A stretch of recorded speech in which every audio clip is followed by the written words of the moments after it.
It is Tuesday, August 27th, 2024. This is another edition of Baseball Today, presented to you by 5 Hour Energy. That is my man, Trevor Plouffe. I am Chris Rose, producer Dan, along for the ride as well. Looks like you're the conductor of the orchestra. What are you feeling? Some moves today? You good? I'm conducting everything in my life, Chris. That's just what life's all about. You got to be your own conductor. I don't know why I just said that. I just made that up on the spot. Well, It's Trevor Plouffe early. is always full of energy. He's got zest. He's got vim and vigor to get him through 24 hours. But if you need a little help, that's where our friends from 5 Hour Energy can lend a helping hand. They've got 5 Hour Energy shots that'll help you feel alert and energized because each and every shot is packed chock full of vitamins and nutrients and about as much caffeine as the leading premium coffee. Here's something else that's really nice. It contains 0 sugar. So you'll drink it in seconds, you'll feel it in minutes, and it'll last for hours. Head on over to 5hourenergy.com. Use the code JOHNBOY to save 20% on your first order. That is the number 5hourenergy.com. Code is JOHNBOY. You'll save 20%. And don't forget about our 5 Hour Energy question of the week. Yes, sir. True story. Yesterday, I had a golf match with my buddy Adir, and I was feeling a little sluggish, and 5 Hour Energy had sent me a big care package. Boom. Slugged one of them. Got to the course. Took $200 from my guy Adir. So there you go. Not only can it help you get through the day, it can help you put some cash in your wallet. Not part of the disclosure there. That's just Rose and Plouffe approved. That's nice. All right, tip of the cap. We had a few debuts. It happens all the time. Dylan Cruz, former number 2 overall pick, is now a Washington National. Made his debut against the Yankees. That was cool. Griffin Conine, the son of Mr. Marlin, Jeff Conine. But the biggest one we want to talk about is this guy, Brady Feigl, age 33, finally made his big league debut for the Pittsburgh Pirates. That's it. He gets belly to ground out. Family's on hand, loved it. The rest of the day didn't go great, right? An inning and 2/3, gave up 6 runs, 7 hits. That part is irrelevant because this is a dude, it took over a decade to get to the show, spent a couple of years in independent ball. We always have a few stories like this, feels like every season. The results really are insignificant. The fact that he continued to climb the mountain is what's awesome. You continue to go, and eventually you can call yourself a big leaguer for the rest of your life, and no one can take that away from you. It really is an incredible thing. I played in the minor leagues for a long time, Chris. I met a lot of grinders down there. I consider myself a grinder as well, and to be able to have the mental fortitude and just the perseverance to continue to play when a lot of times you will feel like, hey, maybe I'm not a big leaguer, but you have to push through those feelings, and I'm glad he did. That's awesome. Yeah, it is great. There is one other tip of the cap I want to give it, and it's to the Young family. We all know Josh Young, of course, helped the Rangers win their first ever World Series. Well, his younger brother, Jace, who is a former first-round pick of the Tigers, made his debut on August 16th. Big Bro couldn't be there, but this is great. They were both teams, the Tigers and Rangers, playing consecutive series against the White Sox. So they're both in town, and they're staying at the same hotel. So Josh had a chance to see his younger bro get a couple of knocks Monday night, took video of it. I'm a sucker for stories like that. No, that's incredible. That's, the overlapping. I wonder if they did dinner afterwards. Got to be the coolest thing to play with your brother or against your brother in the big leagues. Every time I see something like that happen, I think about my brother Marsh, and I wish we could do it. We got blitzball though. You always have blitzball. You always have blitzball. All right, let's get on to it. The team that is blitzing the Twins and the Guardians in the American League Central, that would be the Kansas City Royals. They're forcing a change of the guard atop the division. Not once, but twice on Monday, they took it to Cleveland. Fly ball, left center field. Gone! 6 RBIs for Salvi tonight. We're gonna compete. Everybody knows, Cleveland, they got one of the best bullpen in the game. They feel really good. We're just going to compete. We're going to try to win every game, We're only talking about making it to the playoff. And I think if you don't have that kind of mentality, you're in the wrong sport. Doubleheader sweep for Kansas City. We'll talk about that in a second. But let's talk about Salvador Perez and his importance to the organization. He Dude, he's producing at an unreal clip, particularly for a guy in his mid-30s that is still catching. Like, I want to take Monday for an example. He caught game 1 and he DH'd in game 2. He probably could have taken the afternoon off or the evening off after a long day.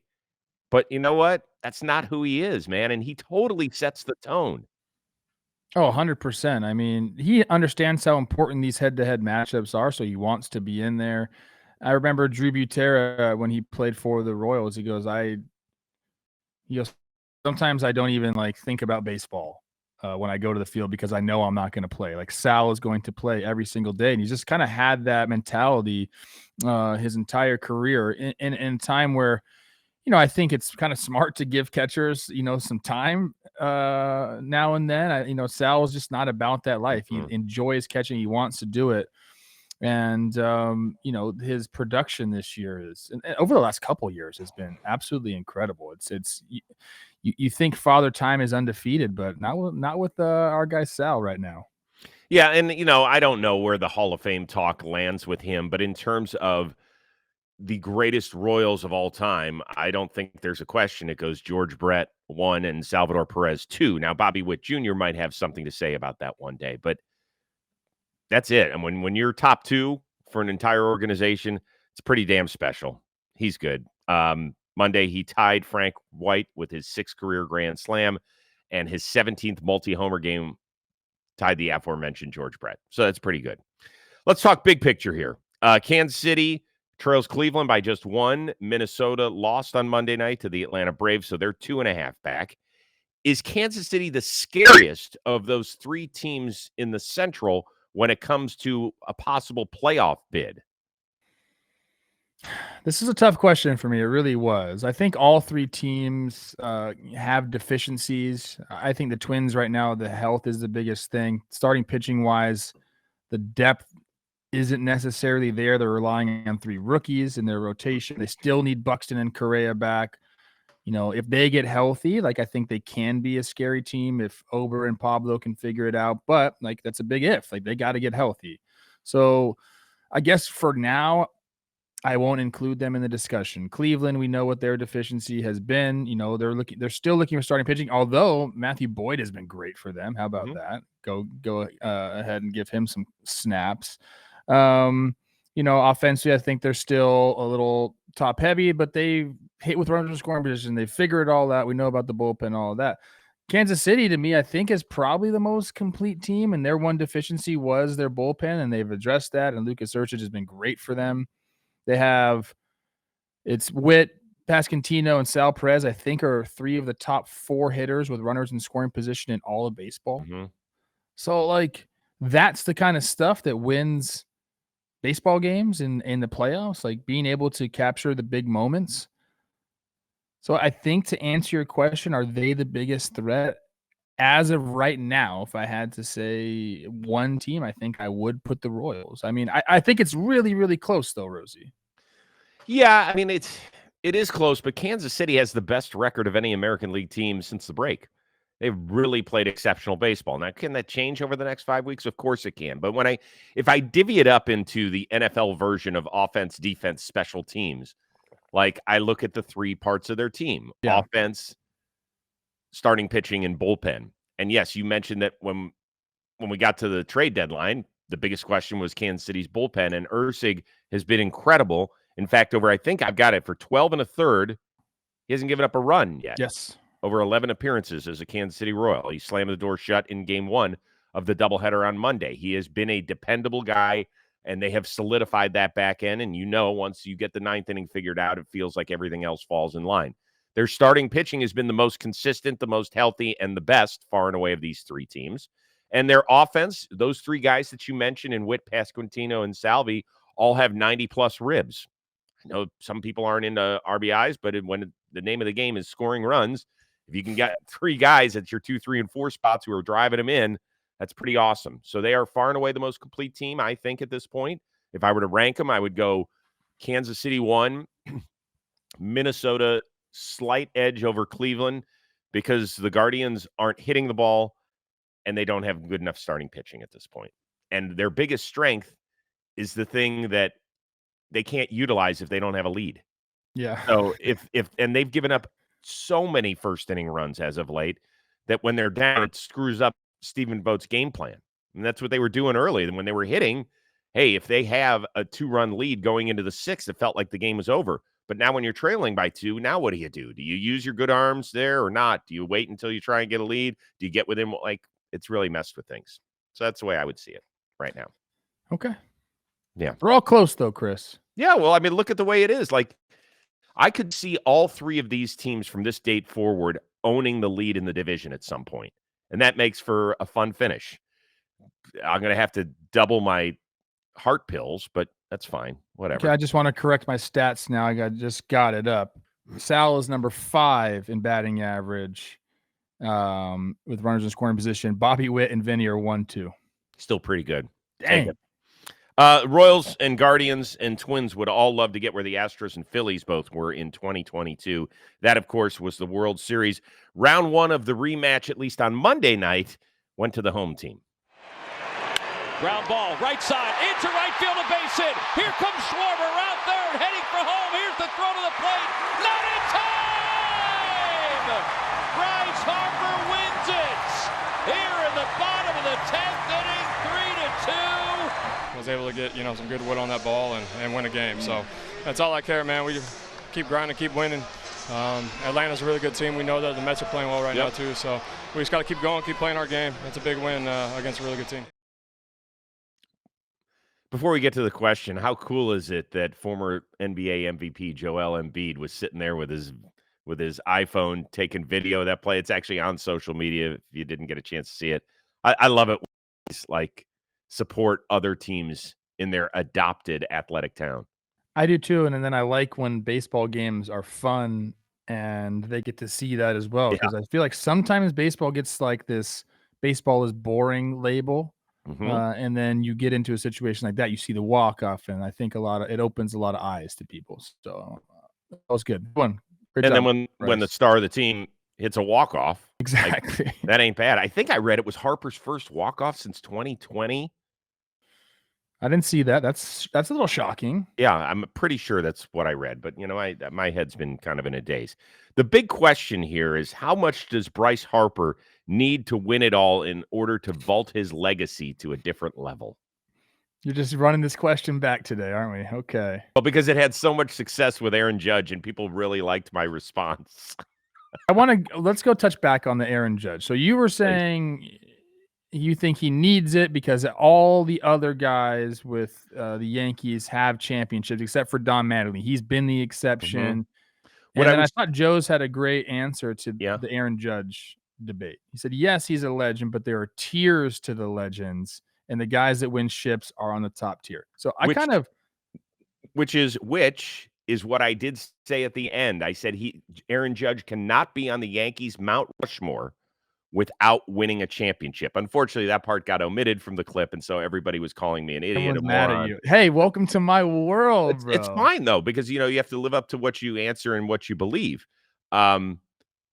I do think this one's different, though. I think this one's entirely different. You want to know why? I think I know where you're going with this, and I agree.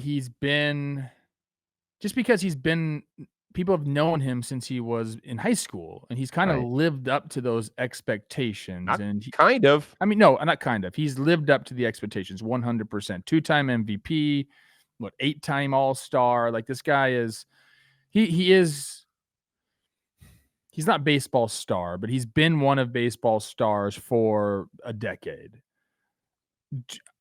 I mean, I don't really know how to answer this question other than to say, yeah, like if you win a World Series, your legacy rises a little bit. So I told you this, Chris. I think I'm going to pick the Phillies to win the World Series every single year of Bryce Harper's career, at least for the foreseeable future, because I really have it in my mind that the Phillies are going to win a World Series with Bryce Harper. He came over, signed the 13-year deal or whatever the heck it was. And that was the goal. He wanted to be here. He wanted to win a World Series, and this guy's accomplished everything he set his mind out to. So I believe in Bryce Harper. So how bad does he need it? I think Under Armour is going to be selling Bryce Harper cleats for a long time. I think people are going to remember Bryce Harper for a long time. Kids have grown up watching Bryce Harper. I think the kids that once they have kids are going to tell their kids about Bryce Harper. So I think his legacy is already secure in the game just from the way he plays. And, I think he's utilized, social media well and all that. But, to get to that next level, I like what Joe said. That's why I brought it up. There are tiers of legends, and the top tiers, the guys win championships. Yeah, it definitely changes the conversation. But here, the advantage Harper has is what you just mentioned, is that he has lived up to every bit of it. Most ball players, we get to know them when they get to the major league level. There are some we get to know in the minor leagues after they get drafted. There are virtually none that we get to really know when they're doing stuff in high school. And Bryce Harper was one of the guys. Oh, what is he? Is he going to go to college early so then he can get drafted and all this sort of like we have known Bryce's name ever since he first was on the cover of Sports Illustrated back when it really meant something. He has been up there with LeBron James and Tiger Woods when it comes to teenage phenoms who have delivered. And whether that means a World Series, and people will say, well, Rose, what is the difference between Aaron Judge and Bryce Harper? Why do you see it one way with Aaron Judge and not necessarily with Bryce Harper? And it's because of the organization that the two guys play for. I know that the city of Philadelphia is very, very demanding. They do not have the winning history anywhere close to the New York Yankees. So when you're talking about the greatest Yankees of all time, you have to have a championship, in my opinion. When you're talking about the greatest Phillies of all time, yes, Mike Schmidt has his in 1980, but I think even if he had not won, he still would be right up there, right? I mean, there were so many great Phillies that never had a chance to even sniff a World Series, let alone win one because they went so many decades between them. Yeah, I think there is a difference in all fan bases, how they, view the legends of their respective team. I agree with that. And I think we got it. I think we did well with the Judge and Harper discussions. I think so too. About a month ago, Randy Arozarena, he left Randyland back in St. Pete. And now he's trying to help resurrect the Mariners. He did some of the heavy lifting against his old squad on Monday night. Arozarena, fly ball into right field, carrying, and this is gone! What on earth is happening in the third inning? I'll tell you what on earth is happening. Randy going deep. He hasn't done that a whole lot since the trade, but he does help in the win out there against the Rays. So M's win, Astros lose. Houston's lead has shrunk now down to 3.5. Do you think Dan Wilson's club has a decent shot? Well, I sort of declared him dead. Mm-hmm. So I can't really come on here and say, yes, they have a decent shot. But if I was to kind of like roll back the clock a little bit, I mean, do they have a shot? Like, of course they have a shot. They're only 3.5 games back. But here's the thing. It's going to require something bad to happen to Houston. Like there has to be an injury to Houston for them to have a shot, in my opinion. Chris, do you know how many runs the Houston Astros have given up in August? No idea. 69 runs. How many games? 23 games. Wow. 69 runs. That's 3 a game. It's insane. So, like, the calling card for the Mariners is what? It's their pitching. Mm-hmm. Okay. Mariners are getting up 92 in that time frame. So if the team ahead of you is beating you at your own game, Mm-hmm. and the offense is clearly better, even with Randy doing Randy things, I just don't see a way that they end up leapfrogging them. I just don't. Would I love it for the city of Seattle and the team to go on some magical run and make this thing a race? Of course, because I'm a baseball fan and I love stuff like that. But I'm a realist, Chris. Houston has had a chokehold on that division, on the league for years. And they've proven that this year is no different. Slow start, sure, but they're still here. So, like, man, hey, again, prove me wrong. Put me in the hype video. All that. I just don't see it happening. I don't. So last season, I gave the Mariners that incredible pep talk, which really worked for them down the stretch over those last 10 games. I think where they played Texas twice and Houston once, and they ended up missing the playoffs. Typical Rose. So this time I look at it. Here's the news. After this series against the Rays, they have 9 series left, 6 of which are against losing teams. Yes. Okay? That's in the good column. The bad column is this team don't score any runs. It does not score any runs, and it just hasn't. The trade deadline hasn't helped. The guys they brought in the offseason haven't helped. Julio doesn't help. No one helps.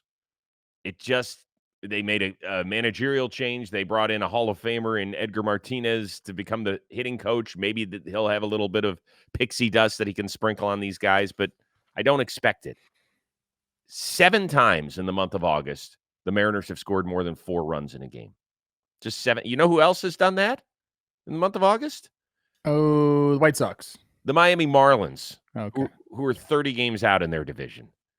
So that's where they've been all season, and I don't expect it to change. I want to see that penultimate series against the Houston Astros mean something. Let's play that game. Does that mean something? The second to last series of the year. I want to see runs scored in August, and Houston Astros only 95, Seattle Mariners 90. So okay. Yeah, but the runs scored, you could have one game where it's 12. Like, I don't think the runs scored ultimately over a short span, because one game can really change it. Need consistency.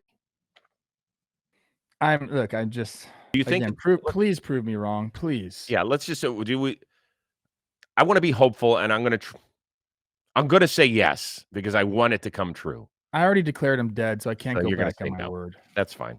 That's fine. We got more show coming your way, but first, Trevor Plouffe with a word. Yes, our John Boy Media DFS League rolls on again this week. It's all season long on DraftKings. You can make your lineup and compete against other John Boy Media creators each Tuesday night of the baseball season for a shot at cash prizes. And this is awesome, by the way. You can win some additional prizes. The top finisher each month will win $100 in Secret credit from John Boy Media, and the top leaderboard finisher at the end of the regular season will win 2 World Series tickets. You can go watch my Twins beat the Phillies in the World Series. Just kidding. I don't know what's going to happen. But it is fun. You get to play against Jake and Joe's and Jolly and Shelfie and all these dudes who think they know ball. Make sure you let them know they don't know ball. If you want to get in on the action, it's not too late to sign up for tonight's contest. Just click the link in the description to join the league and then enter the contest on the league homepage. That away, buddy. We had a crazy thing happen in Boston in baseball. I know everybody has talked about it, so we wanted a bite of this apple. And that was Danny Jansen playing for 2 teams in the very same game. Sox and Jays, they continued their suspended game from June 26, where Jansen was actually up at the plate for Toronto when a rain delay came. He got traded to Boston, and so that meant by the time the game resumed on Monday, he was catching for the Red Sox, and the first at-bat was his at-bat, which needed to be completed, so Dalton Varsho ended up pinch hitting for him. It was a really, really strange thing. Just in terms of crazy baseball shit that we have seen over the years, what's the wow factor for you on this? It's pretty good. I was just thinking, so it was a fresh at-bat, right? Like, if he would have... He had 1 strike on him. He had fouled the ball away. Oh, so wait, okay. Doesn't that mean was that not his? It doesn't. What does it have to get to? I believe if it had gotten to 0-2 and Varsho had struck out, I believe, and I'm not 100% sure about this, that Danny Jansen would have gotten the strikeout. Almost positive. Yeah. So my thought was, at least my understanding the rule was, yeah, if the guy that pinch hits you during an at-bat, if something negative happened, it goes to the guy that he pinch hit for. Mm-hmm.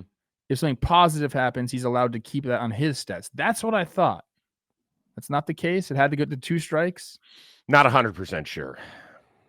Okay. Well, no, this is crazy. I'm sure Tim Kirkjian is just having an absolute field day thinking about this. I know there was a bunch of articles already written about it because, they knew Alex Cora was going to do this Right. because it's a story for It has to happen. Yeah, it's a story. Yeah, it's pretty crazy, man. It's just the way it worked out. I think a lot of guys were talking about how weird the game was. I know they said they just kind of went out there, no national anthem, just here we go, like a raw dog type of game, which is interesting. I thought it was cool. Yeah, so you're saying Tim Kirkjian would?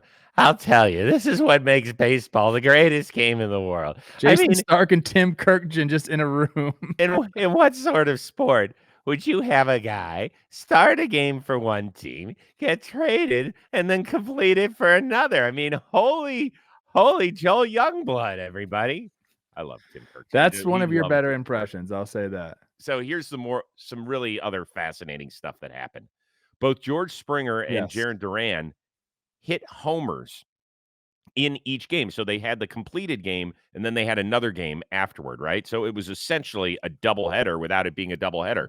So all the stats that you get in that early game have to resort back to where they fall in line back in June. So when George Springer went deep in yesterday's game, it was his 7th homer of the year. But when he went deep in the nightcap, it was his 19th homer of the year. And same for Duran. He hit his 8th earlier in the day and his 19th later in the day. You should have said that stat in the Kirkjian voice, man. Seriously, who hits their 7th home run and their 19th home run of the same day? I've never, ever seen anybody hit 12 homers in a day. Why are your eyes doing that? I don't know. It's great, but I mentioned Joel Youngblood thing. Do you know Joel Youngblood? He played in the late 70s, early 80s.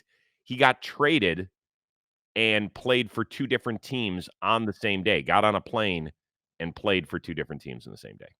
I like that. Yeah. I like that. That's always pretty I cool. always wanted to get traded to the team that I was playing against and just like literally walk down the tunnel. Like I wanted to do that. I don't know why. Yeah. Well, we saw that earlier this year with Paul DeYoung, right? Yeah. Didn't he get traded from the White Sox to the Royals? They were playing each other. Just take got my BP top on for one team. I get traded, just take it off and throw it in the trash. Yeah. Right in front of everybody. Just make a spectacle. Don't really care, but just want to make a spectacle. I aspire for that. Like it's your WWE entrance. One day when John Boy trades me to somebody else, I'm gonna just take this yellow shirt right off and just rip it. Right. Perfect. They never will. I signed a lifetime contract, actually. Congratulations. I love that. Yeah. I love that. The show around for a lifetime. It's awesome. All right. Very different sounds on Nesson Monday night for the Red Sox game, and it was awesome. Really good. Very fun. The Portland Sea Dogs, that's their AA team, had their announcers, Emma Tiedemann and Riley Pay, call multiple innings in the Sox booth. 1-0, this one drilled into center field. Loperfido turns. That one is gone. Loved it. Listen, it was great to hear them. I don't know how much you were able to listen. I obviously got a couple of clips and went and listened to some of their interview that was going on. These women, they dream, and they should. And I think it sets an amazing, amazing example. Obviously Susan Waldman is at the top of the list when you're talking about that. But we need more and more diverse voices in this sport. And that's how you grow the game, right? If there's some little girl that was listening to the Red Sox game, whether sitting down intently and listening or having kind of baseball on in the background, which a lot of us do as we kind of go about our day, and said, that voice sounds different. Oh, you mean I can do that? Like, that's freaking awesome. I agree with you. I almost don't even want to make this about that. I think it's really, for me, if you look at like the broadcasters around the league, once you get one of those jobs, you kind of like keep it for a while. So it makes it tough to break through in the league regardless of your gender. I was fortunate enough to play for the Rochester Red Wings. Josh Wetzel does an incredible job calling games there. He's gotten a couple times, a couple cups of coffee, if you will, at a big level. Jeff Dooley was for the New Britain Rockcats, and he's great.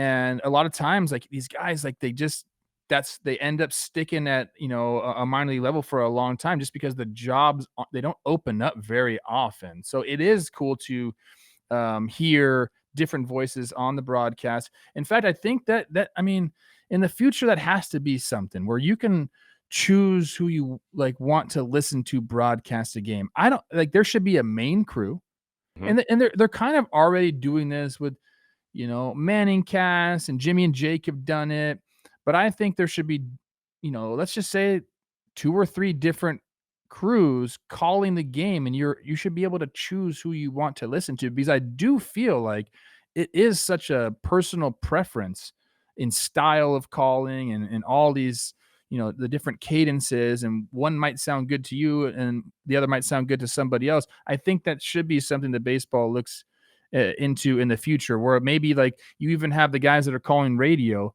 Maybe you should be able to, on your TV or on the MLB app, be able to choose radio and watch the game. And like I think options are good. So I don't know. I like it just because you get to hear different voices. I think that's a great idea. The problem is obviously the pay issue.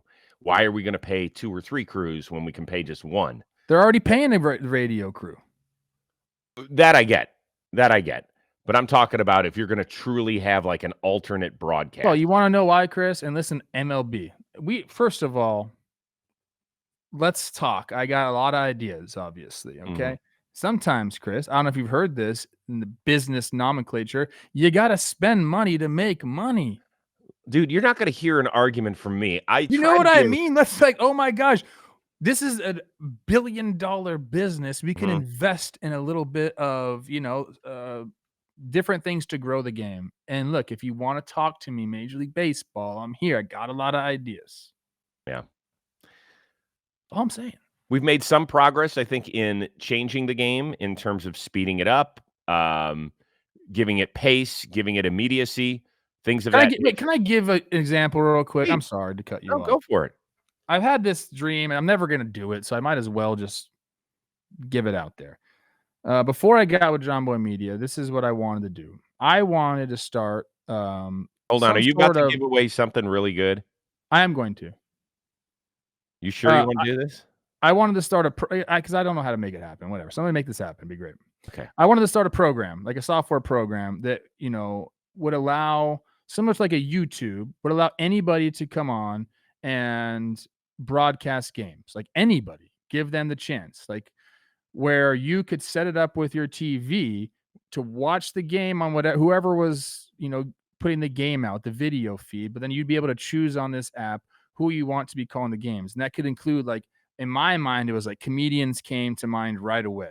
Like some of your favorite comedians, they're sports fans, they want to do it, call the games. Like how fun would that be to watch the game, see the actual play, but to have somebody so unique calling these games and being able to pick and choose. It could be somebody local that you really like listening. It could be a former player. It could be all these different things.